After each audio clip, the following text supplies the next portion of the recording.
All right, this is going to be lesson 2. It's going to be a pretty short little lesson. I just want to talk a little bit about pip, okay?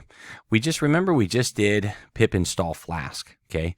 And what that did was in this virtual environment right here, it installed the Flask framework, which could be a big thing. It could be like 100 meg, okay? All the libraries, everything's installed right there. Well, we don't want to send all that up to GitHub and then on to where we host our app. So what we do is we just create a requirements document. Okay, the place that we're gonna eventually push our app to is this requirements with an s.txt document. Okay, it will read that file. Let's open it up, and anything listed in this file, it will install that version. Okay, so if we install, let's say Flask 3.0.3, and that's the version we're using, the app that we send this to will read this document and install that.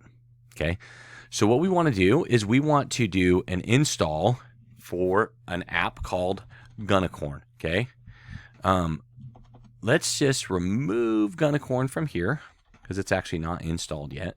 Okay, and then that's automatically saved, right? So if I open this back up again, it's saved.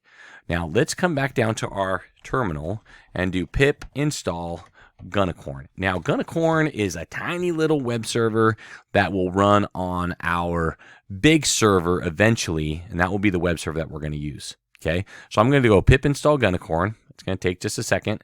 It's going to say, oh, it's already installed. That's perfectly fine. Okay, so Gunicorn's installed. If it's not installed, but guess what? It's not in this list.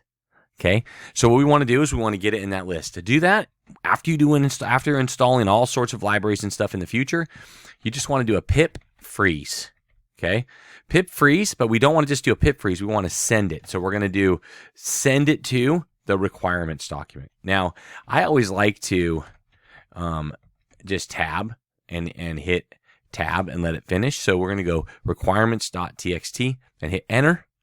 And then you'll notice that Gunicorn, I didn't do it. I didn't do anything. It just automatically added it right back up here. Gunicorn 23.0.0. Okay, it added it to this list, but it actually added all of them to the list.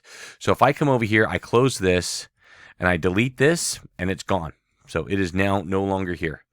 I can come down here and I can do a pip freeze. And there's my requirements document. All of it's here, but notice it's in red. Okay. Because it's in red, I can right click on it. I can go down to Git and I could say add. Git and then add. And because it's been changed, when I go to my commit and look for changes, there wasn't actually anything in there that was changed because Gunicorn was already in there before. So now it's been added. It didn't make any changes to it. So we're good. Okay. So that is pip.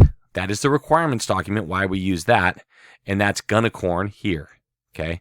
We also want to talk about, just for a second, this proc file, okay? The proc file is only used on the Heroku server. And the proc file tells Heroku that it's a web app. So if we open it up, it's got one line.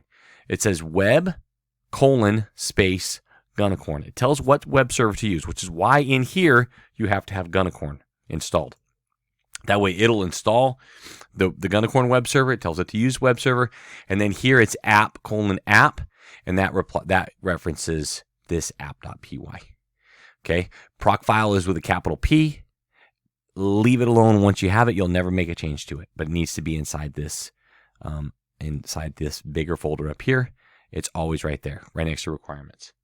Okay. All right, those are your two. That's the lesson number 2 today.